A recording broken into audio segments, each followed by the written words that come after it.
So as the state of disaster has been lifted, many may be feeling that there's a sense of hope that the country's economy will recover and consumers will start to see and feel a difference in their finances. There is, however, a concern that many are in a financial crisis and not well equipped to navigate back to financial wellness. And April is Financial Literacy Month. Let's speak more on how we can save. We're joined by Irvin Tsimane, Senior Manager at Liberty. Thank you very much for availing yourself this afternoon. So I think perhaps, I'm not sure, I never did economics, but maybe this was covered, just to talk us through the various social groupings in the country, right? So with the upper class, the middle class, the working class, what does that space look like for South Africa in understanding how people save? Yeah, so that's an interesting one, and I think it's quite befitting that we have this conversation on Freedom Day, because there's obviously class division, and that class division literally speaks to how people engage with money. So you would find that in the, and I don't like to use the word lower class, but I mean for the purpose of this conversation. So in the lower class, people are usually trying to survive. So it's all about just survival. They're always on survival mode. They're spending very little, and they don't think terms like inflation, interest rates actually have an impact on them, but it actually has an impact on all the social classes. So the middle class, for instance, is under pressure right now with rising interest rates. They now have to pay more towards their mortgage. They have to pay more towards their vehicle asset finance. And, school fees are also rising at a rapid pace, and it's not keeping up with inflation. So you can understand that the middle class is under pressure. Then we speak to the higher end of the market. The higher end of the market, probably, they can absorb some of these pressures better than the two groups that I mentioned earlier. But they're also not immune to what's happening in the environment at the moment. So it's really, really tough times for South Africans, and we need to be savvy in terms of how we deploy our funds or how we deploy our money. And then obviously we need to be or get to a point where we've got a little bit more money than a month. And that's, I suppose that's the aim. How do we achieve that? You speak of the working class living on survival mode. You speak of the middle class facing a lot of pressures. A number of studies come out about South Africa and our ability to save. And a sobering study, and I quote, according to this article by the Organization for Economic Cooperation and Development, ranked South Africa as the worst of 30 countries for financial competency. There's also, talks about the fact that South Africa, we're not that financial literate, or as South Africans. How do you do that with that background that we just spoke about?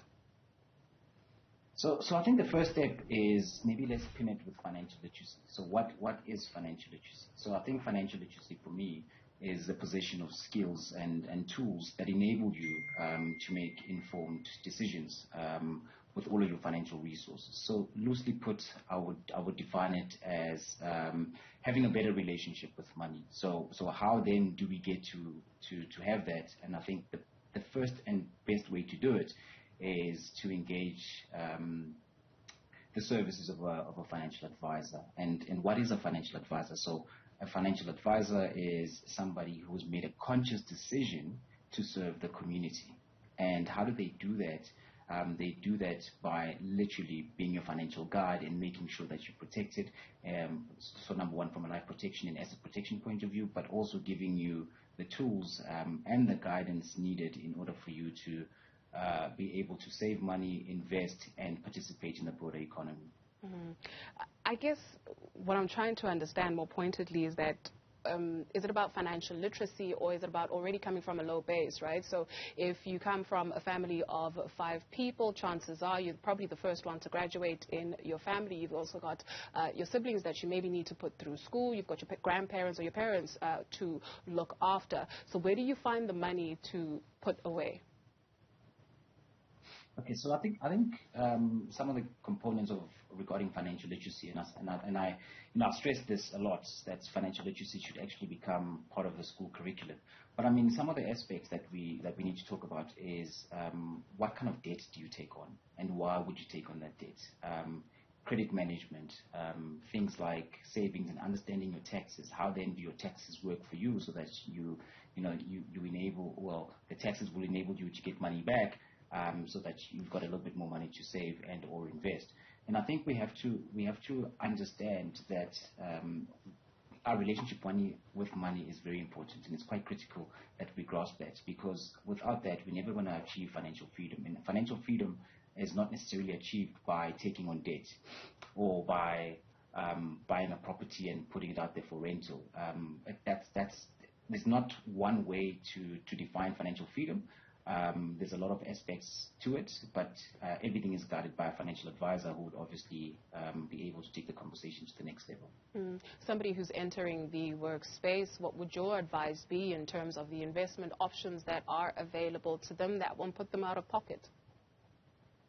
Yeah, so I think so people who are in that life phase, entering the job market for the first time. So you got to understand one thing, and I think that's probably the most important thing that you have to understand is what's on your payslip.